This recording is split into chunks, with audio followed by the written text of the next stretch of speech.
Hi guys, it's Laura. Welcome to my YouTube channel. So for today's video, I'm going to show you how to achieve perfect eyebrows. Wala naman talagang perfect or at least closer to that. So kung interesado kayo kung paano ko to ginawa, so just keep on watching.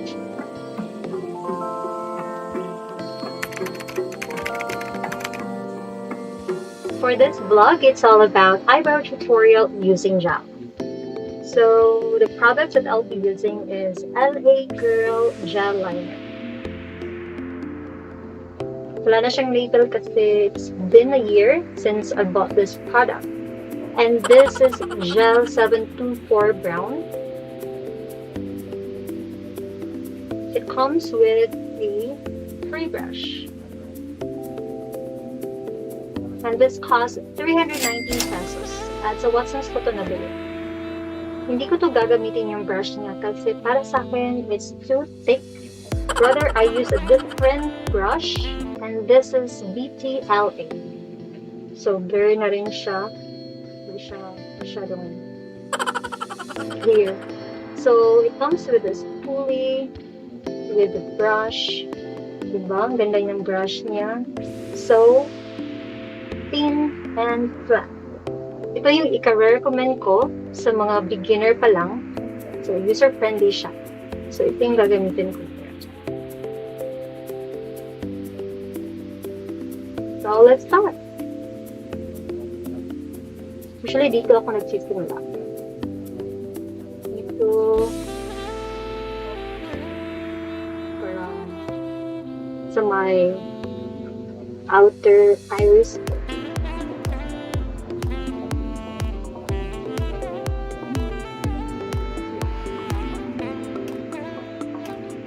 Nag-outline ng iris.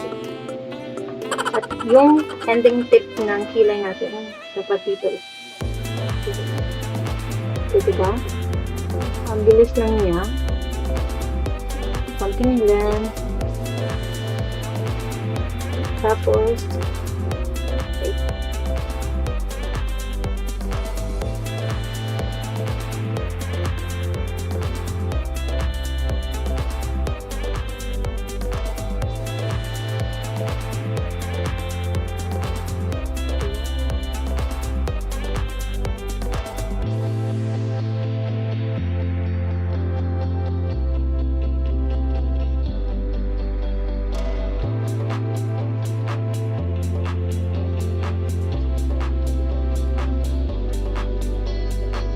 Kung makikita niyo, may excess siya.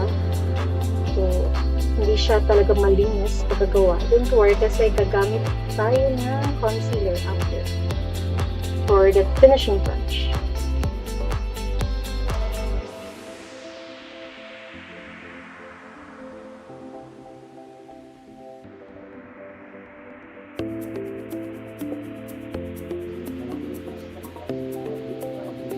Brush lang ng brush. Blend lang ng blend. Yan yung secret. Para ma-achieve yung perfect natural eyebrow.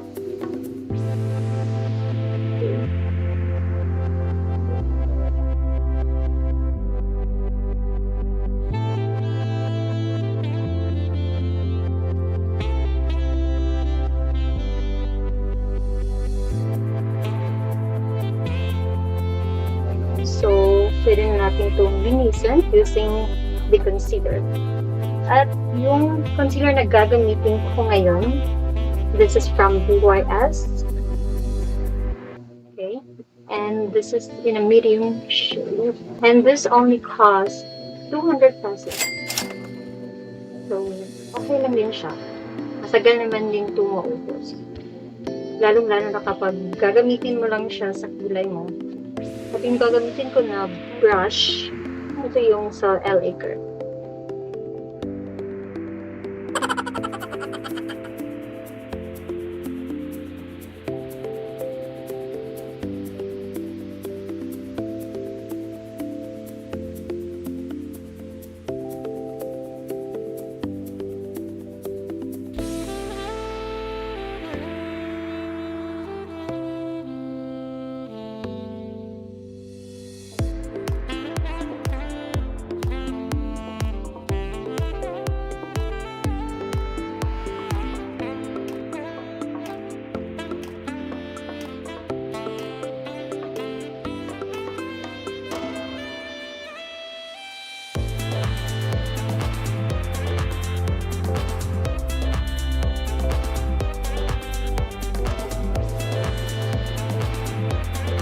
Listen, tapos na tayo dito. Let's do the other side.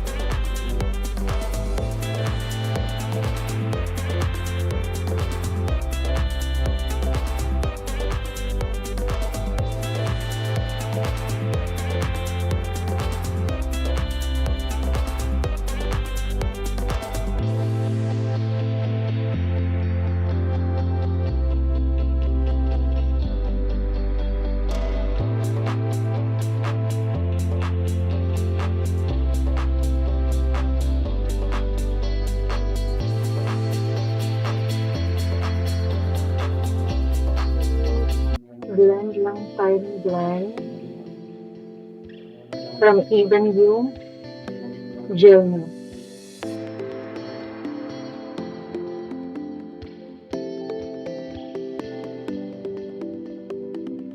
At para matanggal yung harsh lines, so kaya yan yung purpose ng pag-blend natin. So that's it. So napakot ko na rin yung kilay ko. Isang tip pala guys, make sure na dapat manipis lang yung ilagay niya dito na dyan para talagang natural siya.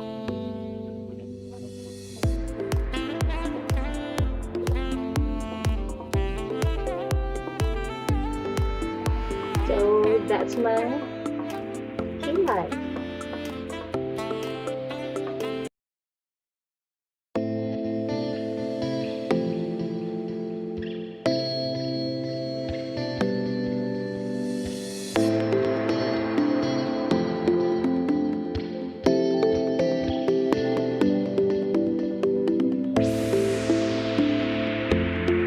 So I hope you enjoy and learn something from this video.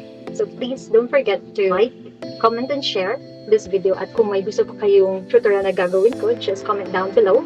Or don't forget to subscribe and click the bell button so that you'll be notified whenever I upload a new one. Thank you so much guys for watching and see you on my next vlog. Keep safe. Goodbye.